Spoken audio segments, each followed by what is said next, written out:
يا رب لك الحمد كما ينبغي لك لجلال وجهك وعظيم سلطانك.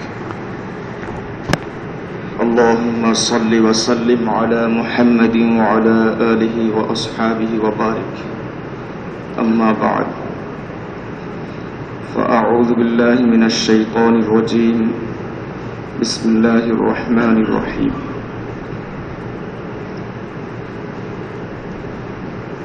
إن الصلاة تنهى عن الفحشاء والمنكر. بارك الله لنا ولكم في القرآن العظيم ونفعنا به. أستغفر الله لي ولكم ولسائر المسلمين إنه هو الغفور الرحيم. সমস্ত প্রশংসা আল্লাহ তাআলার জন্য। আল্লাহ তাআলা আমাদেরকে পবিত্র জুমার নামাজ আদায় করার লক্ষ্যে আল্লাহর ঘর মসজিদে আসার তৌফিক দান করেছেন, আলহামদুলিল্লাহ।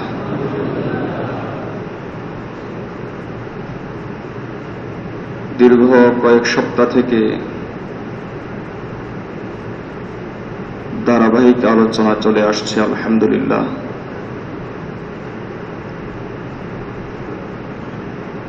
একটা পর্যায়ে এসে বলেছিলাম, মৌলিকভাবে গোটা ইসলাম দুই ভাগে বিভক্ত।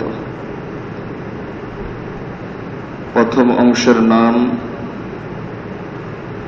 আকীদা, বিশ্বাস, যাকে ঈমান বা বহু বচনে ঈমানিয়াত বলা হয়। আর দ্বিতীয় অংশের নাম ইবাদত। ইবাদত আবার দুই প্রকার।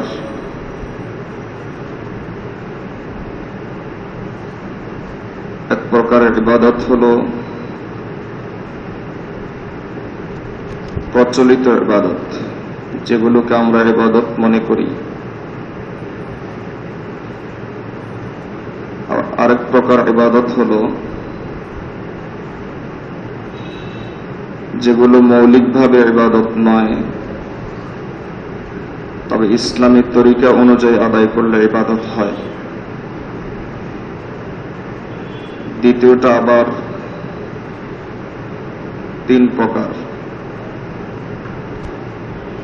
সহজ ভাষায় বলতে পারি, মৌলিক ইবাদত নম্বর 1, নম্বর 2 লেনদেনের ইবাদত, নম্বর 3 আচার ব্যবহারের ইবাদত, নম্বর 4 চরিত্রের ইবাদত। মৌলিক ইবাদতের মধ্যে সর্বপ্রথম আসে নামাজ বা সালাত। সালাত ইসলামের খুঁটি, ইসলামের বুনিয়াদ।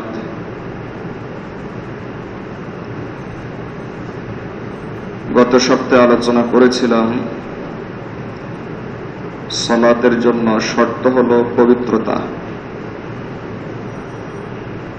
ওযুর পবিত্রতা কিংবা গোসলের পবিত্রতা। কোন নবী মুহাম্মদুর রাসূলুল্লাহ সাল্লাল্লাহু আলাইহি ওয়াসাল্লামের হাউজে কাউসারের পানি ছাড়া কিয়ামতের দিন তার পিপাসা নিবারণ করতে পারবে না। আর হাউজে কাউসারের পানি পাওয়ার একমাত্র প্রধান শর্ত হলো ওযু করা, সালাতের জন্য ওযু করা। গত সপ্তাহে হাদিস পেশ করেছিলাম, রাসূলুল্লাহ সাল্লাল্লাহু আলাইহি ওয়াসাল্লাম ইরশাদ করেছেন, উটের মালিক তার উটের পাল থেকে অন্যান্য মালিকের উটকে যেভাবে তাড়িয়ে দেয়, আমি নবীও হাউজে কাউসারের পাড়ে ভিড় করা অন্যান্য নবীর উম্মতকে তাড়িয়ে দিব এভাবেই। সাহাবায়ে কেরাম বললেন, আপনি আপনার উম্মতকে চিনবেন কিভাবে? রাসূলুল্লাহ সাল্লাল্লাহু আলাইহি ওয়াসাল্লাম বললেন, ইয়ারিদুনা আলাইয়া গুররান মুহাজ্জালিনা বিআসারিল ওযু। আমার উম্মতকে আমার সামনে পেশ করা হবে এভাবে যে তারা ওযু করার সময় যে সমস্ত অঙ্গ প্রত্যঙ্গ ধৌত করেছিল সেই সমস্ত অঙ্গ প্রত্যঙ্গ কিয়ামতের দিন চমকাতে থাকবে। এভাবে আমি আমার উম্মতকে চিনব। এরপর হলো সালাত, যেটার জন্য আমরা ওযু করি। এ সম্পর্কে যতগুলো প্রসিদ্ধ হাদিস আছে তার মধ্য থেকে প্রসিদ্ধ হাদিস একটাকে সুসংবাদের জন্য মৌলিক হাদিস ধরা যায়,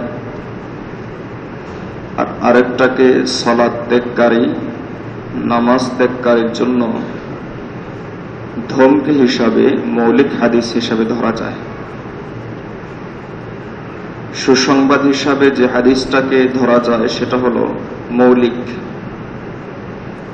সেটা হলো রাসূলুল্লাহ সাল্লাল্লাহু আলাইহি ওয়াসাল্লাম বলেছেন, as-salatu মিফতাহুল জান্নাহ, সালাত হলো জান্নাতের চাবিকাঠি। এক সাহাবী বললেন, ইয়া রাসূলুল্লাহ সাল্লাল্লাহু আলাইহি ওয়াসাল্লাম, যুক্তি বলে ঈমান হবে জান্নাতের চাবি, কারণ ঈমান ছাড়া কেউ জান্নাতে যাবে না। কিন্তু আপনি বললেন সালাত জান্নাতের চাবি। রাসূলুল্লাহ সাল্লাল্লাহু আলাইহি ওয়াসাল্লাম বললেন, তুমি ঠিক ধরেছ, আসলে ঈমানই জান্নাতের চাবি। তবে চাবির জন্য দাঁতের দরকার হয়। দাঁত ছাড়া চাবি যেমন পাওয়ারলেস চাবি, ঠিক তেমনি ভাবে সালাত ছাড়া ঈমান, নামাজ ছাড়া ঈমান পাওয়ারলেস ঈমান। সুতরাং যে লোকটা নামাজ আদায় করে না অথচ মুসলমান দাবি করে, সেই লোকটা কেমন যেন এটা বোঝাতে চায় যে জান্নাতে যাওয়ার জন্য যে চাবিটা আল্লাহ আমাকে দিয়েছেন সেই চাবির আমার দরকার নাই। আপনার যদি জান্নাতের প্রতি মায়া না থাকে, দরকার না থাকে, তাহলে আল্লাহরও দরকার নাই আপনাকে জান্নাত দেওয়ার। কারণ আমি আর আপনি আল্লাহর মুখাপেক্ষী, আল্লাহ আমার মুখাপেক্ষী নন। জান্নাত আমাকে দিলে আল্লাহর উপকার হবে না, না দিলে আল্লাহর ক্ষতি হবে না, কিন্তু জান্নাত না পাইলে আমার ক্ষতি হয়ে যাবে। সুতরাং যে লোকটা সালাত আদায় করে না সে যেন বুঝাতে চায় যে তার জান্নাতের চাবিটার দরকার নাই।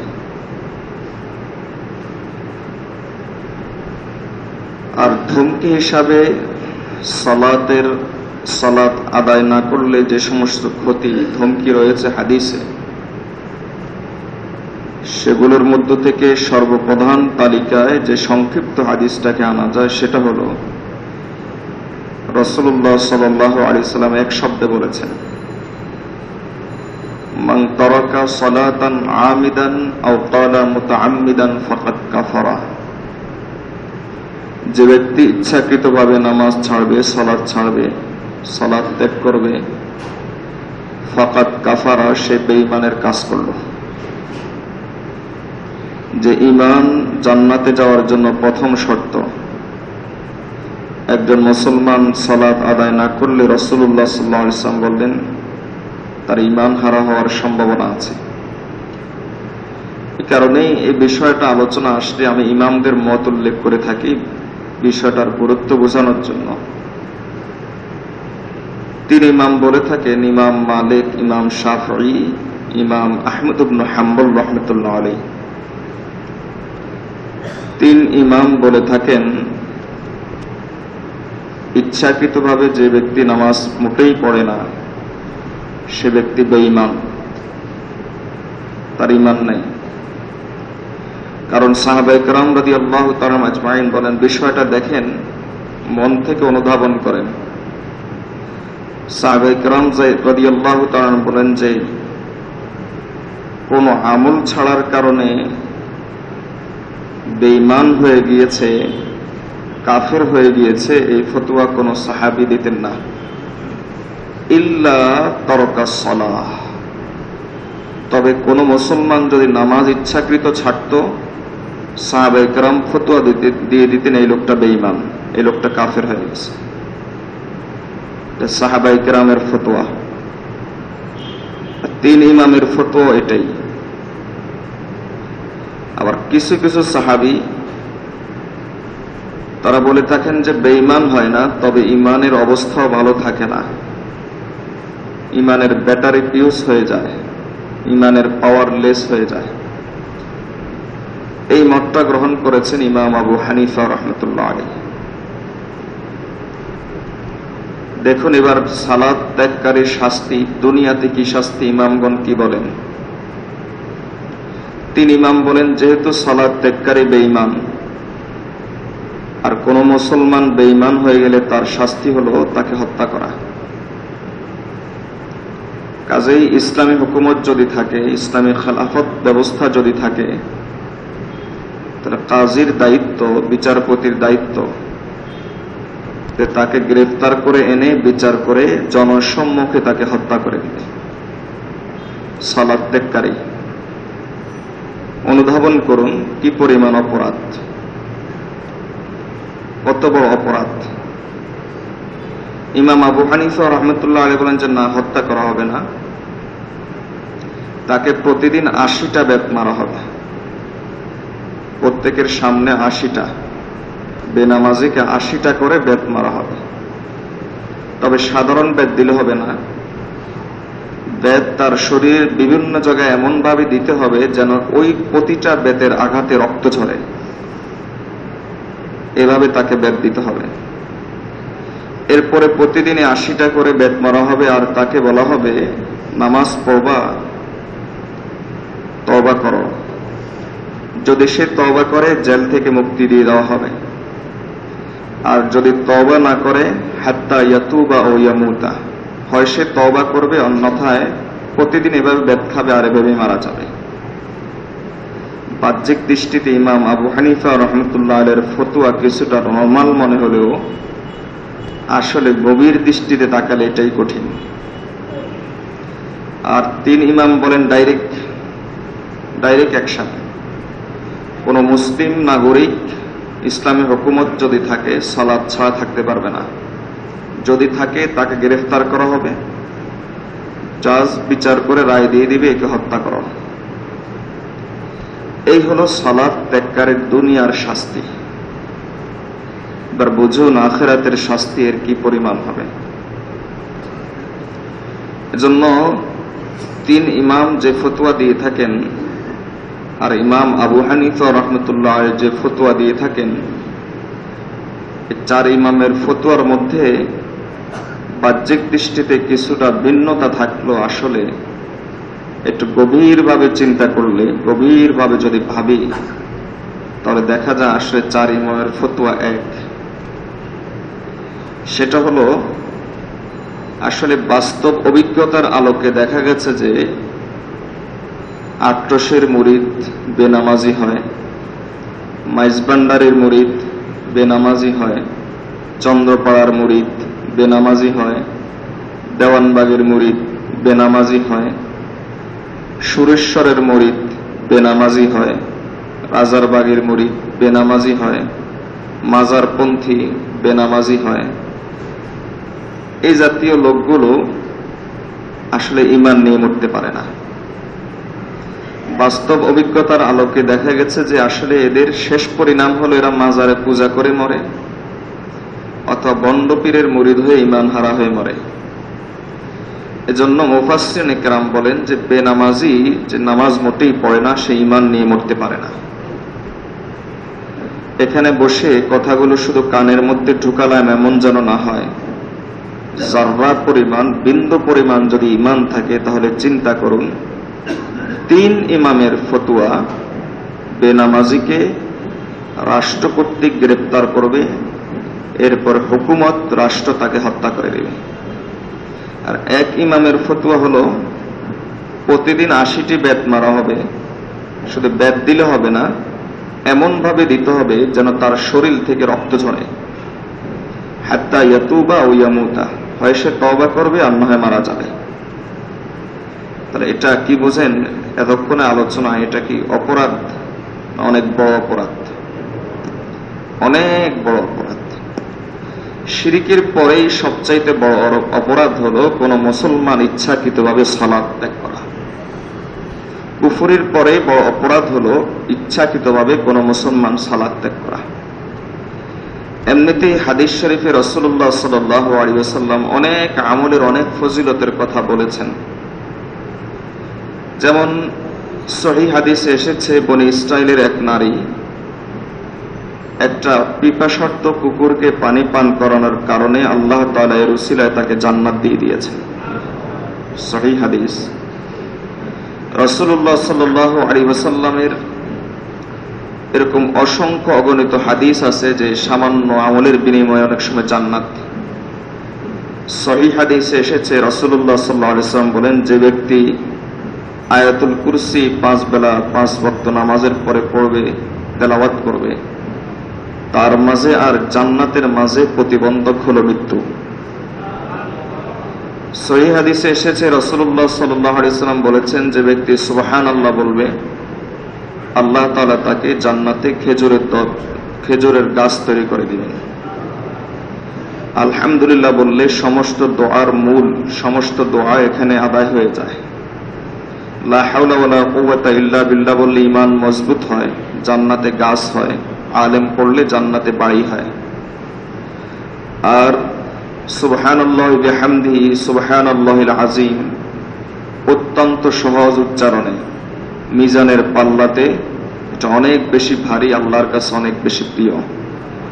সুবহানাল্লাহ, আলহামদুলিল্লাহ, লা ইলাহা ইল্লাল্লাহ, আল্লাহু আকবার, এই 4টা কথা আল্লাহ সবচাইতে বেশি ভালোবাসেন। কোন মুসলমানকে যদি সহযোগিতা করা হয় তাহলে কাবা শরীফে ইতিকাফের সওয়াব পাওয়া যায়। কোন মুসলমানকে যদি সহযোগিতা করে আল্লাহ তাআলা কিয়ামতের দিন তাকেও সহযোগিতা করবেন। কোন মুসলমানের হাজত পূরণ করলে আল্লাহ তাআলা কিয়ামতের দিন তার হাজত পূরণ করবেন। একজন মুসলমানের সবকিছুই সদকা, এমনকি রাসূলুল্লাহ সাল্লাল্লাহু আলাইহি ওয়াসাল্লাম বলেন, কোন মুসলমানের সাথে কোন মুসলমানের সাক্ষাৎ হওয়ার পর হাসি মুখে যে কথাটা বলবে, এর মাধ্যমে সে সদকার সওয়াব পেয়ে যাবে। এমনকি রাসূলুল্লাহ সাল্লাল্লাহু আলাইহি ওয়াসাল্লাম বলেন যে কোন মুসলমানের সাথে কোন মুসলমানের দেখা করার জন্য যদি যায়, এতে সে সদকার সওয়াব পায়, প্রতি কদমে সদকার সওয়াব পায়। রাসূলুল্লাহ সাল্লাল্লাহু আলাইহি ওয়াসাল্লামের এই সমস্ত হাদিস সবগুলো আপন স্থানে ঠিক, তবে বিনা শর্তে নয়, শর্তে। সেটা হলো, এক হাদিসে রাসূলুল্লাহ সাল্লাল্লাহু আলাইহি ওয়াসাল্লাম বলেন, ইজা সালুহাতিস সালাতু সালুহাত সাইরু আমালিহি ওয়া ইজা ফাসাদাতিস সালাতু ফাসাদাত সাইরু আমালিহি। যদি কোন মুসলমানের নামাজ ঠিক থাকে, সুবহানাল্লাহর সওয়াব পাবে, সদকারও সওয়াব পাবে, যাকাতেরও সওয়াব পাবে, হজেরও সওয়াব পাবে, এমনকি হাসি মুখে দিলে সেটাও সদকার সওয়াব হবে। সুবহানাল্লাহি বিহামদিহি সুবহানাল্লাহিল আযীম বললে মিজানের পাল্লা ভারী হবে। আলহামদুলিল্লাহ বললে সমস্ত দোয়ার মূল হয়ে যাবে। আল্লাহু আকবার বললে আকাশ জমিন ভরে যাবে সওয়াবে। লা ইলাহা ইল্লাল্লাহ বললে আকাশ জমিনের মাঝখানে যা আছে সব নেক দ্বারা ভরে যাবে। সব ঠিক আছে, তবে শর্ত হলো তার সালাত ঠিক থাকতে হবে। আর যদি সালাত যদি ঠিক না থাকে, সুবহানাল্লাহর সওয়াব নাই, আলহামদুলিল্লাহর সওয়াব নাই, আল্লাহু আকবারের সওয়াব নাই, কিচ্ছুর সওয়াব নাই। রাসূলুল্লাহ সাল্লাল্লাহু আলাইহি ওয়াসাল্লাম বলেন, ফাসাদাত সাইরু আমালিহি, তার সমস্ত আমল আল্লাহ তাআলা বরবাদ করে দিবেন। সুতরাং মূল হলো সালাত, ইবাদতের মূল হলো সালাত, নামাজ ঠিকভাবে আদায় করা। আমাদের যুবক ভাইয়েরা এই কথাগুলো এখন শুনে যাচ্ছেন, মনে হচ্ছে আসলে যেন হুজুর ওয়াজের কথার কথা বলল। এরপরে মসজিদ থেকে চলে গেলাম, আবার আগের জীবন যাপন শুরু করে দিলাম, সালাত আদায় না করলে অসুবিধা কি? আর বুড়ারাও মনে করে যে এখন খেলা চলতেছে, জামাত শেষ হয়ে যাবে, অসুবিধা কি, খেলা দেখব। আল্লাহ তাআলা আমাদেরকে হেফাজত করুন। কসম আল্লাহর, মুফাসসিরিনে কেরাম আল্লাহর দয়া সংক্রান্ত সমস্ত হাদিসকে সামনে রেখেই এই কথা সিদ্ধান্ত দেন যে বেনামাজি যে সালাত ইচ্ছাকৃতভাবে আদায় করে না, তাকে জাহান্নামের আগুনে যেতেই হবে। এই কথাটা আজকের জুমা থেকে শুধু এই আলোচনাটা নিয়ে যান। আমি এখন যে কথাটা বললাম আধা মিনিটে, শুধু এই কথাটা নিয়ে যান যে মুফাসসিরিনে কেরাম, মুহাদ্দিসিনে কেরাম আল্লাহর দয়া সংক্রান্ত সমস্ত হাদিস আমাদের থেকে বেশি জানা আছে তাদের। হাদিসের গোটা ভান্ডার, আল্লাহর দয়া সংক্রান্ত যে হাদিসগুলো আছে, কোরআন মজিদের যে আয়াতগুলো আছে, সবগুলো হাদিস, সবগুলো আয়াত তাদের সামনে থাকা সত্ত্বেও, আল্লাহর দয়া অপরিসীম হওয়া সত্ত্বেও, আল্লাহর দয়ার কোনো সীমা নাই এ কথা জানা থাকা সত্ত্বেও, কোরআন এবং হাদিসকে সত্য রাখার জন্য তারা এই কথাটাই সিদ্ধান্ত দেন যে ইচ্ছাকৃতভাবে সালাত ত্যাগকারী, নামাজ ত্যাগকারী জাহান্নামের আগুনে যাবে না, শুধু যেতেই হবে। তাই জাহান্নামের আগুনে যেতেই হবে। কেন? আল্লাহ তাআলা তো দয়া করলে পারেন, আল্লাহ দয়া তো অসীম। এজন্য বিষয়টা বুঝতে হবে। যারা তাফসীর নিয়মিত শরীক হন তারা বিষয়গুলো আশা করি বুঝে নিয়েছেন যে আল্লাহর দয়া তো অপরিসীম, এরপরও আল্লাহ তাআলা বেনামাজিকে জাহান্নামের আগুন ছাড়া তার নিস্তার নেই।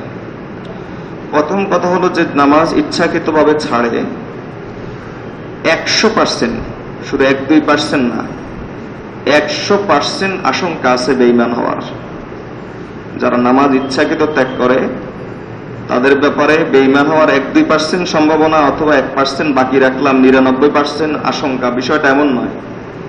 বিষয়টা হলো 100% সম্ভাবনা, আশঙ্কা আছে তার বেঈমান হওয়ার। সুতরাং বেনামাজি বেঈমান হয়ে মারা যাবে, আর বেঈমান হয়ে মারা গেলে জান্নাতের তো কল্পনাই করা যায় না। আর যদি ধরে নেওয়া যাক সে ঈমান নিয়ে মরবে, যেটার মোটেই কোনো সম্ভাবনা নেই, তবুও সেই অসম্ভব বিষয়টাকেও আমরা কিছুক্ষণের জন্য যদি মেনে নেই যে সেই লোকটা যেহেতু একবার কালিমা পড়ছে, কালিমাকে বিশ্বাস করে, হয়তো ঈমান নিয়ে মরবে, হয়তো, যদিও 100% আশঙ্কা হলো ঈমান নিয়ে না মরার, ঈমান নিয়ে সে মরতে পারবে না, 100% আশঙ্কা। এরপরও যদি ধরে নেওয়া যাক মিথ্যা একটা স্বপ্ন, মিথ্যা একটা আশা, সেটা হলো ঈমান নিয়ে মরবে, তবু তাকে জাহান্নামের আগুনে যেতেই হবে। যদি বেঈমান হয়ে মারা যায় তাহলে তো জাহান্নামের আগুনে নিশ্চিত। আর যদি 1% হয়তো সম্ভাবনা আছে, তাও না, মিথ্যা সম্ভাবনা আছে যে ঈমান নিয়ে মরবে, তবুও তাকে বেনামাজিকে জাহান্নামের আগুনে যেতেই হবে। এই সিদ্ধান্তটা মুফাসসিরিনে কেরাম, মুহাদ্দিসিনে কেরাম বলতে পারেন আল্লাহ দয়া কি তাদের জানা নাই? আমাদের চাইতে বেশি জানা আছে। এই সবগুলো বিষয় জানা থাকা সত্ত্বেও তারা এই সিদ্ধান্ত দিয়ে থাকেন। কেন? কারণ আল্লাহ রুল করে রেখেছেন, আল্লাহ আইন করে রেখেছেন, দুনিয়ার জগতে আমি বন্ধুকেও দয়া করব, শত্রুকেও দয়া করব, আর আখিরাতের জগতে আমি কেবলমাত্র বন্ধুকে দয়া করব, শত্রুকে নয়। এটা আল্লাহর আইন। বুঝে থাকলে বলুন, বেনামাজি কি আল্লাহর বন্ধু না শত্রু? কাজেই আখিরাতে দয়া পাবে না। কেমন শত্রু? গত সপ্তাহে আব্দুল কাদের জিলানী রহমতুল্লাহ আলাইহির কথা আপনাদের সামনে নকল করেছিলাম। বলেছিলাম আমার সাহস নাই কথাটা বলার, যেহেতু একজন বুজুর্গ আলেমে দ্বীন বলেছেন, এজন্য বলেছি। একজন বেনামাজি একটা নাপাক শুকরের চাইতেও খারাপ। আব্দুল কাদের জিলানীর কথা। মনে হচ্ছে যেন আমি ইস্ত্রি করা জামা গায়ে দিয়েছি, সেন্ট মেরেছি, আতর মেরেছি, টাই পরেছি, সাহেব হয়ে গিয়েছি। ইসলাম বলে তোর মর্যাদা শুকরের চাইতো নাজাসত, শুকরের চাইতো অপবিত্র। কিসে নিয়ে এত বাহাদুরি? শুকর কেমনে বাহাদুরি করে? আল্লাহ আমাদেরকে বিষয়টা বোঝার তৌফিক দান করুন। তো এই জন্য মুফাসসিরিনে কেরাম বলেন যে সালাত ত্যাগ করে, ইচ্ছাকৃতভাবে নামাজ ত্যাগ করে, এর চাইতে কি আমি আপনাদেরকে বলবো, আমি বুঝাতে জানি না, আমার কাছে আর আপাতত ভাষা নেই। রাসূলুল্লাহ সাল্লাল্লাহু আলাইহি ওয়াসাল্লাম বলেন যে নামাজ ত্যাগকারী তার হাসর নাসর হবে মা ফিরআউনের সাথে, ওয়া কারুনের সাথে, হামানের সাথে, উবাই ইবনে কাব, কুখ্যাত মুনাফিক উবাই ইবনে কাবের সাথে। সালাত ত্যাগকারী কারণ তুমি মুসলমান দাবি করলা, সালাতেই পড়লো না, এই মুসলমানের দাম আল্লাহর কাছে নাই, বিন্দু বিসর্গ পরিমাণ নাই। তো এই বিষয়টা আমরা একটু ভাবি, একটু কল্পনা করি যে আল্লাহ তাআলা অবশ্যই দয়াবান, তবে আল্লাহ তাআলা দুনিয়ার জগতে ছাড় দেন, ছেড়ে দেন না। অপরাধীকে অপরাধ করার জন্য ছাড় দেন। ফেরাউনকে দিয়েছিলেন, নমরুদকে দিয়েছিলেন, হামানকে দিয়েছিলেন, আবু জাহালকে দিয়েছিলেন, আবু লাহাবকে দিয়েছিলেন। এই ছাড় দেওয়ার অর্থ এটা নয় যে তিনি ছেড়ে দেন। আল্লাহ অপরাধীকে অপরাধ করার জন্য ছাড় দেন, ছেড়ে দেন না। আখিরাতের জগতে আল্লাহ তাআলা রহিম, বন্ধুর উপর দয়া করেন, শত্রুর উপর নয়। এখানে অতি সংক্ষেপে বলি, আবার এই কথা মনে করতে পারেন যে নবীর সুপারিশ পেয়ে যাব, কাজে নামাজ না পড়লে কি হবে, নবীর সুপারিশ নিয়ে চলে যাব, এই সংক্রান্ত একটা হাদিস শুনে নেই।